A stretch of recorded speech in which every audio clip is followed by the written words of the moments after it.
मित्रांनो, आज आपण कथेचा तिसरा आणि शेवटचा भाग ऐकणार आहोत. जर तुम्ही पहिला आणि दुसरा भाग ऐकला नसेल तर डिस्क्रिप्शन बॉक्समध्ये लिंक दिलेली आहे, त्यावर क्लिक करून दोन्ही भाग ऐकू शकता. जेव्हा आकाशने आकांक्षाला सेक्रेटरी होण्यासाठी ऑफर दिली तेव्हा आकांक्षाने म्हटले, काय? मी त्यांच्याकडे डोळे विस्फारून पाहत राहिले आणि ते म्हणाले, तू माझ्याकडे असे का पाहतेस? मी काही तुला लग्नासाठी प्रपोज वगैरे केलेले नाही.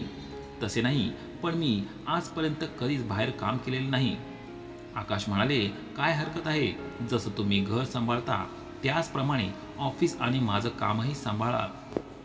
आणि माझा पूर्ण विश्वास आहे तुम्ही माझे सेक्रेटरी म्हणून चांगले काम कराल. मी हिंमत वाढवली आणि हो म्हणत उद्यापासून ऑफिसला येईल असे म्हणाले.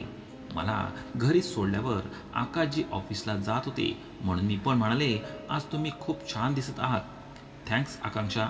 मी घरी आले आणि आंघोळ केली. नवीन साडी नेसून सौम्यासोबत बसले. आज वरुण यांनाही हॉस्पिटलमधून घरी आणायचे होते म्हणून आकाश ऑफिसमधून थेट हॉस्पिटलमध्ये गेले आणि तेथून वरुणला घरी घेऊन आले. घरी पोचल्यावर काकूंनी वरुणला खालच्या खोलीत राहायला सांगितले, कारण तो वारंवार वर खाली करून त्याच्या जखमा बऱ्या होणार नव्हत्या. मी पण म्हणाले, हरकत नाही, मी काही दिवस इथेच सोफ्यावर झोपेन. तर काकू म्हणाल्या की तू वरच्या मजल्यावर सौम्याच्या रूममध्ये का झोपत नाहीस? सौम्या पण खुश झाली आणि आकाशच्या चेहऱ्यावर हसू आले. सौम्या, ठीक आहे, पण आकाश यांच्या चेहऱ्यावर हसू का उमटले ते मला समजले नाही. रात्रीचे जेवण करून मी सौम्याला झोपवायला वरच्या खोलीत गेले. सकाळी आंघोळ करून मंदिरात गेले. माझा देवावरचा विश्वास उडाला होता, पण आज मी पहिल्यांदाच मंदिरात गेले होते असे म्हणता येईल. म्हणून मी माफी मागितल्याने देवाचे आभार मानले. सकाळी 7 वाजता मंदिरातून परत आले आणि कमलाताईंनी मला चहा दिला. मी तयार होऊन बसले होते. तेवढ्यात आकाश आले आणि नाश्ता करून त्यांनी मला विचारले, तुम्ही तयार आहात का? आकांक्षाने होकारार्थी मान डोलावली आणि आम्ही ऑफिसला निघालो. ऑफिसला पोहोचल्यावर मी आकाश सरांना म्हणाले, तुम्ही चला पुढे, मी येतेच. आकाश सर गेल्यावर मी ऑफिसमध्ये जाऊ लागले. ऑफिसच्या गेटमध्ये प्रवेश करताच गार्डने मला प्रथम थांबवले आणि विचारले, तुला इथे कोणाला भेटायचे? मी म्हटले की मला आकाश सरांना भेटायचे आहे. त्यावेळी तो गार्ड म्हणाला, तुम्ही दुपारी 2च्या नंतर या. सध्या साहेब बिझी आहेत. मला आश्चर्य वाटले की हा गार्ड आहे की आकाश सरांचा सेक्रेटरी. मी पुन्हा विनंती केली की आकाशने मला फोन केलाय, कृपया त्यांना सांगा की आकांक्षा ही गेटवर आहे. तरीही गार्डने माझे ऐकून घेतले नाही आणि मला बाहेर जायला सांगितले. इतक्यात समोरून आकाश सर येताना दिसले. काय झालं आकांक्षा, लवकर आत या. तुम्ही गेटवरच का थांबलात? हे ऐकताच गार्डने श्वास रोखून धरला. मॅडम, मला माफ करा, माझ्याकडून चूक झाली. सरांकडे तक्रार करू नका, नाहीतर माझी नोकरी जाईल. गार्डने गेट उघडला आणि मी आत आले. काय झालं, तू बाहेर का उभी होतीस, आत नाही आलीस? आकाशने विचारले. तेव्हा मी गार्डकडे पाहिले आणि म्हटले, मला इथले लोक कसे काम करतात ते पाहायचे होते. मग काय पाहिलं? आकाशने विचारल्यावर मी पुन्हा गार्डकडे पाहिले आणि म्हटले, इथे काम तर चांगले असतात, पण समोरच्या व्यक्तीला थोडासा आदर द्यायला शिकले तर ते अधिक चांगले होईल. ठीक होईल बॉस, चला आपण आज जाऊ. काय झाले, तुम्ही इतके आश्चर्यचकित का झालात? मी आय लव्ह यू असे थोडी बोललो, तुम्हाला धक्का बसायला? आम्ही दोघे केबिनच्या आत आलो आणि तिथे काही मुली होत्या. त्यातल्या एका मुलीला आकाश सरांनी सांगितले की प्राची, तू आकांक्षाला काम समजावून सांग आणि ती नवीन आहे त्यामुळे सगळं नीट समजावून सांग. यस सर, असं म्हणत प्राची मला काम सांगून समजावून लागली. माझं शिक्षण चांगलं झालेलं होतं, त्यामुळे मलाही खूप दिवसांपासून असे बाहेर काम करण्याची इच्छा होती, म्हणून मी मनापासून सर्व शिकून घेतले. संध्याकाळी आम्ही एकत्र परत आलो आणि मग मी सौम्याबरोबर थोडा वेळ घालवला आणि रात्रीचे जेवण करून मी आज लवकर झोपी गेले. सकाळी उठल्यावर पुन्हा तोच दिनक्रम सुरू झाला. ऑफिसला पोचल्यावर सरळ केबिनमध्ये आले आणि कामाला लागले. मी माझ्या बॉससमोर बसून काम करत होते आणि केबिनचा दरवाजा माझ्या मागे होता. येस मिस्टर विशाल, बोला, काही काम होतं का? माझ्या मागे उभा असलेला माणूस आकाश सरांना म्हणाला, सर, माझ्या घरून फोन आला होता. माझ्या आईचे नुकतेच निधन झाले, म्हणून मला रजेची गरज आहे.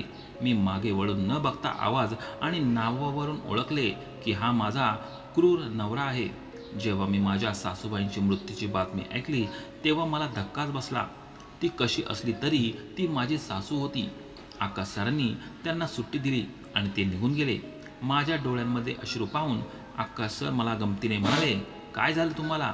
तुम्ही तर असे रडत आहात की जशी काय ती तुमची सासूच मेली आहे. मी पण म्हणाले, हो सर, ती माझी सासूच होती आणि विशाल माझा नवरा होता. आकाश सरांनी बोलतीच बंद झाली. नंतर आकाश सरांनी विचारले, तुम्हाला तुमच्या सासूबाईंच्या घरी जायचे आहे का? मी म्हटले, मला जायची इच्छा आहे, पण माझ्या हिंमत होत नाही.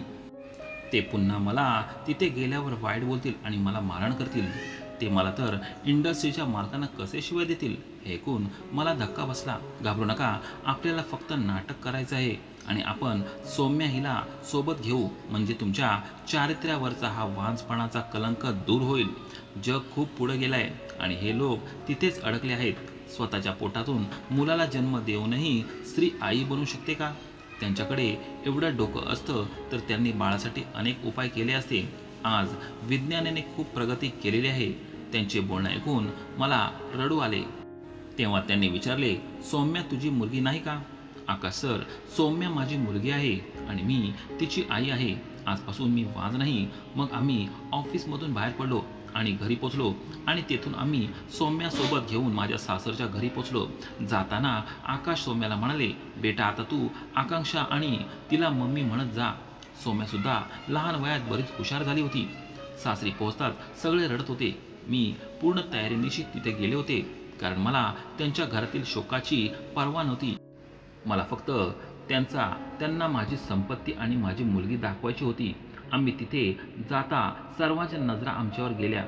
माझ्या पतीने मला पाहिल्यावर ते रागाने म्हणाले, तू इथे कशाला आलेस? तुला तर मी माझ्या घरातून काढले होते ना. मागून आवाज आला, मग आम्ही इथून निघून जाऊ का?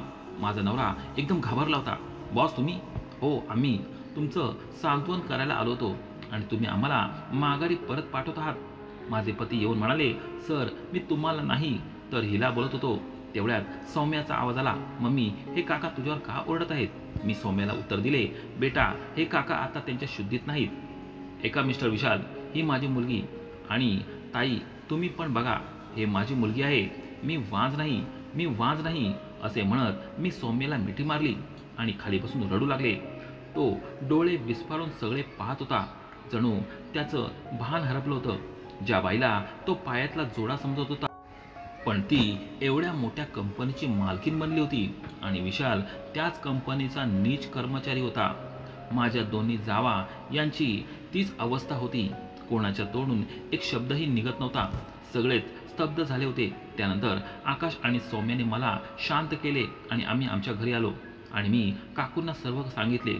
तेव्हा त्या म्हणाल्या की बेटा, तू चांगले केलेस, बरे झाले तातडीने गेली होती. आता तुझ्या मनाला थोडीशी शांती मिळेल.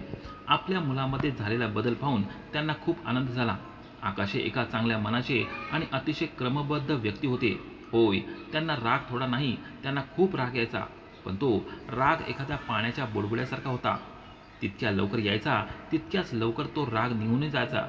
आकाश माझी खूप काळजी घेऊ लागले. त्यांच्या मनात काय आहे ते मला समजत नव्हते. एक दिवस मी ऑफिसमध्ये काम करत होते आणि आकाश माझ्याकडे एकटक पाहत होते. हे त्यांचे रोजचेच काम झाले होते. अचानक काय झालं की ते मला म्हणाले, चल आज कुठेतरी बाहेर जाऊया. आज मी दुसऱ्यांदा त्यांच्यासोबत बाहेर जाणार होते. याचा मला खूप आनंद झाला. घरी आल्यावर आकाशने मला त्यांच्या पत्नीची सर्व सुंदर आणि त्यांची आवडती साडी मला नेसायला दिली. ती साडी त्यांनी वेगळी सांभाळून ठेवली होती, कारण ती साडी मी रोज घालत असलेल्या कलेक्शनमध्ये नव्हती. मी ती साडी नेसून बाहेर आली तेव्हा मी एखाद्या सेलिब्रिटीपेक्षा कमी दिसत नव्हती. मी सौम्या देखील तयार झाल्या आणि आम्ही फिरायला निघालो. आम्ही आधी सौम्याला वॉटर पार्कमध्ये घेऊन गेलो. त्यानंतर आम्ही 6 ते 9 थिएटरमध्ये पिक्चर पाहिला आणि मग एका चांगल्या रेस्टॉरंटमध्ये जेवण केले आणि घराकडे निघालो. घरी आलो तोपर्यंत सौम्या गाडीत माझ्या मांडीवर झोपली होती आम्ही खूप खुश होतो. आम्ही आज खूप मजा केली. काकू आमच्या येण्याची वाट पाहत होत्या. आकाश माझ्याशी बोलत होते. ते हसत बोलत होते. आज आपल्या मुलाला हसताना पाहून त्यांना खूप बरे वाटत होतं. राधिका गेल्यानंतर त्यांनी आकाशला पहिल्यांदाच असे हसताना पाहिले होतं. काही वेळाने काकू झोपी गेले आणि मी तसेच सौम्याला घेऊन आकाशसोबत सोफ्यावर बसले होते. रात्रीचे 11 वाजले होते. आकाश यांनी सांगितले की ही साडी मी राधिकाला गिफ्ट देण्यासाठी खरेदी केली होती. पण ज्या दिवशी मी राधिकाला ही साडी गिफ्ट म्हणून देणार होतो तेव्हाच तिचा कार अपघातात मृत्यू झाला आणि ती आम्हाला सर्वांना सोडून गेली. मी विचारले, मग तुम्ही मला ही साडी नेसायला का दिली? तर आकाशजी म्हणाले, कारण तू मला आवडायला लागली आहेस. मी त्यांच्या बोलण्याला प्रतिसाद दिला नाही, पण मला त्यांच्या बोलण्याला उत्तर द्यायचे होते. पण मी चूक केली, कारण त्यांना उत्तर न दिल्यामुळे ही गोष्ट पुढे वाढली. मी सौम्याला घेऊन तिच्या खोलीत झोपायला गेले. काही वेळाने आकाशजी माझ्या खोलीत म्हणजेच सौम्याच्या खोलीत आले आणि मी घाबरून उठले. मी म्हटले, आकाशजी तुम्ही इथे काय करताय? आकाशजींनी माझ्या ओठांवर बोट ठेवले आणि हळूच म्हणाले, आवाज करू नकोस, नाहीतर सौम्या उठेल. मी म्हटले, ते सगळं ठीक आहे, पण एवढ्या रात्री तुम्ही इथे काय करताय? तुम्ही तुमच्या खोलीत जा. मला एक अज्ञात भीती सतावत होती. आकाशजींनी मला त्यांच्या मिठीत घेतले आणि म्हणाले, मला सौम्याच्या आईवर प्रेम करायचं आहे. मी त्यांना थांबवले आणि म्हटले, हे चुकीचं आहे. आकाशजी प्लीज मला सोडा. मी जास्त किंचाळू शकत नव्हते, कारण आकाश यांना काही फरक पडला नसता, पण माझी बदनामी झाली असती. आकाशजी मला त्यांच्या खोलीत घेऊन गेले आणि पुन्हा एकदा मला माझ्या वर्तमानात माझा भूतकाळ दिसला. आजही मला रात्रभर झोप आली नाही. जवळपास सकाळ झाली होती. घड्याळात बघितलं तर 6 वाजले होते. मी उठले आणि सौम्याच्या खोलीत झोपायला गेले. आकाशजी ऑफिसला जाणार होते. तेव्हा त्यांनी मला आवाज दिला. तेव्हा सौम्याने त्यांना सांगितले की मम्मीला खूप ताप आलाय. आकाशने ताबडतोब डॉक्टरांना बोलावून माझ्यावर उपचार केले. सौम्या माझ्याजवळच बसली होती. त्या दिवशी आकाशजी ऑफिसला गेले नाहीत. मला आकाशजीशी बोलायचे नव्हते, पण आकाशने सौम्याला आज आजीकडे पाठवले होते आणि मला म्हटले, आकांक्षा प्लीज मला माफ कर. काल हे सर्व कसे घडले ते मला माहीत नाही. मी स्वतःला थांबू शकलो नाही. मला राधिकाची खूप आठवण येत होती. मी तुला राधिका समजून हे सर्व माझ्याकडून नकळत घडलं. मी पण रागात होते, त्यामुळे मी गप्प बसू शकले नाही. आकाशजी तुम्ही पण माझ्या शरीराचे भुकेले निघालात. मी तुमच्याबद्दल काय विचार केला होता आणि तुम्ही असे निघाले. तुम्हाला हे सगळं करायचं होतं तर तुम्ही मला एकदा सांगायला हवं होतं. मी तसं पण तुमच्या उपकाराखालीच होते. तुम्हाला माझ्यासोबत जे पाहिजे ते मी तुम्हाला करू दिले असते. तुम्हाला अशी जबरदस्ती करण्याची गरज नव्हती. त्यानंतर आकाश तिथून उठून निघून गेले. मी पण काय झालं ते विसरून परत माझ्या कामाला लागले. पण आता आकाश यांना पाहून माझ्यात तो आनंद आणि उत्साह राहिला नव्हता. हळूहळू माझ्या सर्व काही सामान्य झाले. घरातून ऑफिस, ऑफिस ते घर आणि मग सौम्यासोबत खेळणं. पण 1 महिन्यानंतर मला कळले की मी गरोदर आहे. माझ्यावर डोंगर कोसळला. माझा नवरा माझ्यासोबत असता तर माझ्यासाठी खूप आनंदाची गोष्ट होती. पण आता मी एकटी असल्याने हे मूल माझ्यासाठी आणखी एक कलंक लावण्यासारखं होतं. हा कलंक पुसण्यासाठी मी थोडी हिंमत एकवटली आणि आकाशजींकडे गेले आणि त्यांना म्हटले, आकाशजी तुम्ही केलेली चूक माझ्या पोटात वाढत आहे. आता हे पहा मी कुठे नेऊ? आकाशने पुन्हा विचारले. काय? मी म्हटले, हो मी गरोदर आहे आणि तुझे मूल माझ्या पोटात वाढत आहे. आकाशने मला त्यांच्या जवळ बसवले आणि म्हणाले, सर्वप्रथम हे पाप नाही, हे आपल्या प्रेमाची निशाणी आहे. आणि दुसरे म्हणजे तू कुठेही जाणार नाहीस, तू इथेच राहशील. पण लोकांनी विचारलं तर मी कसं उत्तर देणार? आकाशजींनी माझ्या डोळ्यात बघून विचारलं, तू माझ्याशी लग्न करशील का? ते काय म्हणताय याचं मला आश्चर्य वाटलं. तुम्ही माझ्याशी लग्न करत आहात की मी एका मुलाची आई होणार? आकाशजी म्हणाले, तसं नाही राधिका, माझं तुझ्यावर खूप प्रेम आहे आणि मी तुला विसरू शकत नाही. हे बघा तुम्ही मला राधिका नावाने हाक मारलेत. माझे नाव राधिका नाही आकांक्षा आहे. आकाश लगेच म्हणाले, मला माहीत आहे, पण मी तुला नेहमी राधिका म्हणून माझी राधिका होशील का? तू सौम्याची खरी आई बनशील का? सौम्याचे नाव ऐकून मी विचार करू लागले, पण तुमच्या घरच्यांना मान्य होणार नाही. मी त्यांना पटवून देईल. आकांक्षा जर तू सहमत असेल तर ते सुद्धा सहमत होतील. आकाश आकांक्षाशी लग्नाबद्दल करण्याबद्दल त्यांच्या आईशी बोलले. तेव्हा त्यांनी आनंदाने होकार दिला, कारण आकांक्षांनी त्यांच्या मुलाचे हरवलेले हास्य परत आणले होते. पुढे 2 वर्षानंतर, बेटी चहा घेऊन ये. वाय आले. तुम्ही हे दूध बघा, मी आत्ता आईंना चहा देऊन येते. छोट्या दिराने म्हटले, वहिनी माझा रेडवाला शर्ट भेटत नाही, तुम्ही प्लीज तेवढा मला शोधून देता का? भाऊजी सकाळीच मी तो शर्ट इस्त्री करून टेबलावर ठेवला आहे. मम्मी प्लीज लवकर मला दूध दे, माझी स्कूल बस येईल, मला उशीर होते. ठीक आहे बेटा, तू खाली ये, तुझा दुधाचा ग्लास मी थंड होण्यासाठी खाली भरून टेबलावर ठेवला आहे. बेटी सौम्याची स्कूल बस निघून जाईल, तिला लवकर आवरून खाली आण. वाई आलेच, नाहीतर आकाश घर डोकर घेईल. तुला माहीत आहे ना आकाशला किती लवकर राग येतो. वाई आणि तितक्याच लवकर त्यांचा राग शांतही होतो. ही माझ्या आयुष्याची कहाणी होती. इतकं दुःख बघून शेवटी देवाने मला खूप आनंद दिला. आज माझ्या लग्नाला 10 वर्ष झाली आहेत. माझी मुलगी सौम्य आज 13 वर्षाची आहे आणि ती माझा जीव की प्राण आहे. आणि आम्ही आई मुलगी नव्हे तर 2 मैत्रिणींसारखे राहतो. तिलाही माझा तेवढाच लढा आहे.